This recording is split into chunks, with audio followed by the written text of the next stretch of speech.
30 रुपए में सही सलामत चाय नहीं मिलती है। तो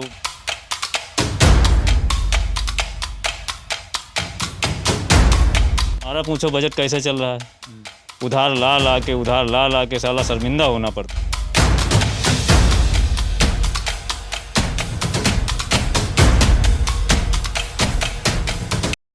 नमस्कार, आप देख रहे हैं युवा संदेश और मैं आपके साथ हूं अभिषेक नायक। इस वक्त मैं मौजूद हूं लखनऊ के सरोजनी नगर में और एक ग्राम सभा पड़ता है, लोन्हा ग्राम पंचायत पड़ता है। और यहां पे जब हम पहुंचे तो यहां पे हमने एक बहुत बड़ा गौशाला दिखा, जहां पर करीब गायों की संख्या करीब 100 के पार है।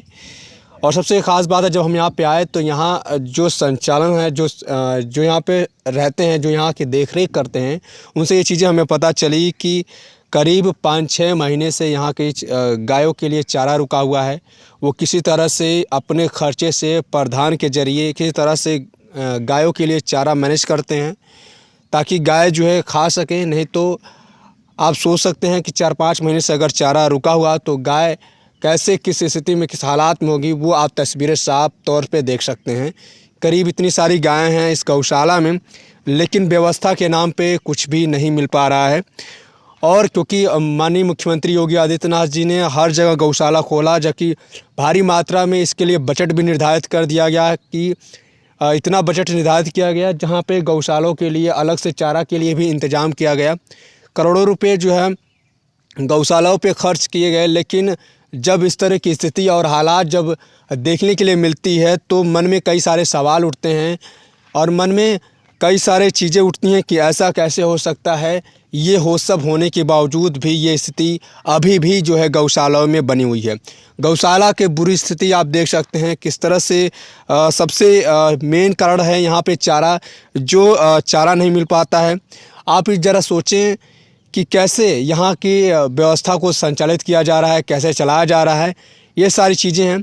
बाकी जो यहाँ के संचालन करता है, जो इसको चलाते हैं, रख रखाव देखते हैं, उनसे हम बात करेंगे और पूरी समस्या यहाँ की जानेंगे। क्या समस्या है, क्या दिक्कत है, वो सारी चीज़ें जानेंगे।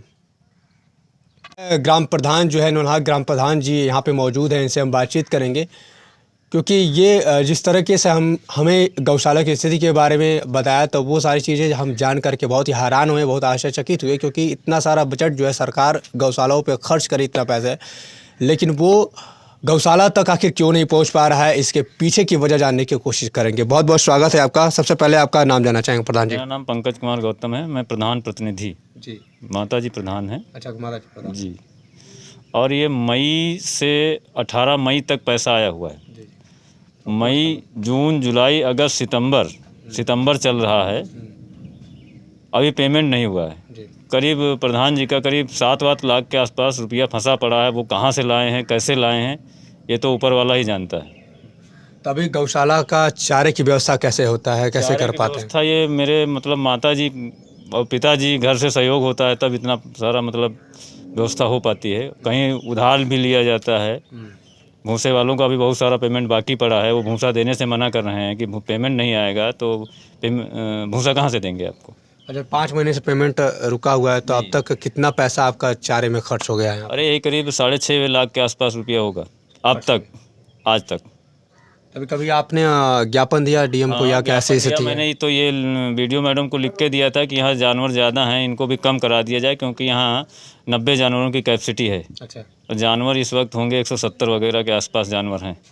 मतलब कैपेसिटी से अधिक यहाँ पे जानवर भी हैं, चारे की व्यवस्था भी नहीं है। जी नहीं। और करीब 5-6 महीने तक रुका भी है, शायद पेमेंट भी रुका हुआ है। कई सारी समस्याएं हैं। कई सारी समस्याएं हैं। तो कैसे उभरेंगे, कैसे क्या करेंगे इसके लिए? भगवान के भरोसे है, भगवान के भरोसे चल रहा है। अब जिस दिन हमको भी पैसा नहीं मिलेगा, हम भी खोल देंगे, क्या करेंगे, कहाँ तक पैसा लगाएंगे। मेरी जगह अब अभी सरकारी कर्मचारी है, उसकी अगर 1 महीने की तनख्वाह रोक दी जाए तो उसका तो बजट बिगड़ जाता है। अब हमारा पूछो बजट कैसे चल रहा है। उधार ला के साला शर्मिंदा होना पड़ता है। लोग भूसा देने से मना कर रहे हैं कि कब तक उधार देंगे यार, 5-5 महीने पेमेंट नहीं होगा तो कहाँ से पैसा आएगा। यही सारी समस्याएं हैं। और सरकार ये तो बहुत, हमारे हिसाब से तो अगर 30 रुपये देती है, 30 रुपये में आदमी का पेट नहीं भरता है, तो ये तो गाय है। इतना बड़ा पेट है, कम से कम नहीं तो 7-8 किलो भूसा होना चाहिए एक गाय पे। 30 रुपये में सही सलामत चाय नहीं मिलती है, तो भूसा कैसे मिलेगा 30 रुपये?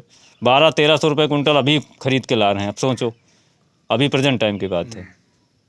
सरकार ऐसे यही तो निर्धारित किया, 30 रुपये दिया, उसमें नहीं चल पाता 30 रुपये है। में आप ये बताइए, सरकार से मैं ये पूछना चाहता हूँ कि 30 रुपये में चाय नहीं मिलती है यार। सही सलामत होटल में जाएंगे चाय नहीं मिलेगी, 30 रुपये में गाय का पेट भरेगा। 1200 रुपये कुंटल सरकार रेट मान लीजिए बता रही कि भूसे का है, ठीक है। 1200 रुपये में 2 किलो 2.25 किलो भूसा मिलता है 30 रुपये के हिसाब से। 30 रुपये में सारा दिन ये खाएंगे? इसका कोई जवाब देगा हमको? ऊपर से हरा चारा भी देना है, क्योंकि हरा गाय चारा को भी देना, भूसा नहीं वो देना। चारा आपके सामने हरा चारा पड़ा है, ठीक है। पर्ची तो अभी नहीं पर्ची दिखाते। और बहुत सारी समस्याएं हरा हैं। चारा की अलग से व्यवस्था करनी हरा पड़ती चारा की होगी। व्यवस्था अलग, भूसा नाद में भी जाइए, भूसा अभी अलग पड़ा है, हरा चारा अलग पड़ा है। कहाँ तक खिलाएंगे, कैसे खिलाएंगे, आप बताइए। तो ये सारी स्थिति है। प्रधान जी ने हमें बताई सारी चीज़ें कि ये सारी समस्या हैं। वाकई में सरकार थोड़ा इन बातों पे ध्यान दे कि 30 रुपये के हिसाब से अगर एक गाय पे खर्च करेंगी तो वाकई जो है गाय सिर्फ भूसा खा के नहीं रह पाएगी, उसके लिए हरा चारे की व्यवस्था करनी पड़ेगी और कई सारी चीज़ें हैं। तो यहाँ जो लोनाहा में जो ये गौशाला है, इस पे विशेष रूप से ध्यान देने की ज़रूरत है। तमाम इन्होंने ज्ञापन भी सौंपे, डीएम के पास भी ज्ञापन दिया कि इसके लिए कोई जो पेमेंट रुका है उसको पूरा कर दिया जाए। जो पेमेंट सरकार देती है वही अगर टाइम से जी दे जी, दे, टाइम से जो पेमेंट देती है वो अगर हर महीने का महीने रिलीज कर दे तो ये दिक्कत नहीं करनी पड़ेगी, उतनी दिक्कत नहीं होगी। अब मतलब घर से पैसा भी गया है और पैसा लेने के लिए इंतजार करना पड़ रहा है। कोई इसमें सरकार का तो पैसा फंसा नहीं है कि सरकार, या तो सरकार ये व्यवस्था कर देना, चारा भेज दिया करे, अपने सामने डलवा के फोटो भेज देंगे हम, कोई दिक्कत नहीं हमको। भाई सरकार अगर चारा भेज दे, अपने सामने डलवा दे, काम खत्म है। उसमें प्रधान को बिना मतलब में सान रखा है। अरे पैसा नहीं दोगे तो सरकार प्रधान कहाँ से लाएगा? प्रधान कहाँ से इंतजाम करेगा? प्रधान कहाँ? बजट निर्धारित है तो आपको कम से कम चारा अगर महीने महीने दे देते हैं तो इतनी समस्या होती नहीं। महीने का महीने अगर रिलीज हो जाता है तो कोई समस्या नहीं। मान लीजिए आपसे लिया, भैया अगले महीने आ जाएगा, दे देंगे पैसा। अब 5-5 महीना हो रहा है, उसके बाद में कैसे हो पाएगा, चल पाएगा? ये तमाम चीज़ें आप देख सकते हैं कि सामने एक बार फिर से हम गौशाला की तस्वीर आपको दिखाना चाहेंगे। एक बार तस्वीर आप देखेंगे, ये है तस्वीर गौशाला की और करीब 100 के पार, करीब 170 के आसपास प्रधान जी ने बताया कि यहाँ गायों की संख्या है। और प्रधान जी ने ये भी चीज़ बताई यहाँ की 90 गायों की कैपेसिटी है, उस कैपेसिटी से अधिक यहाँ पे गाय हैं।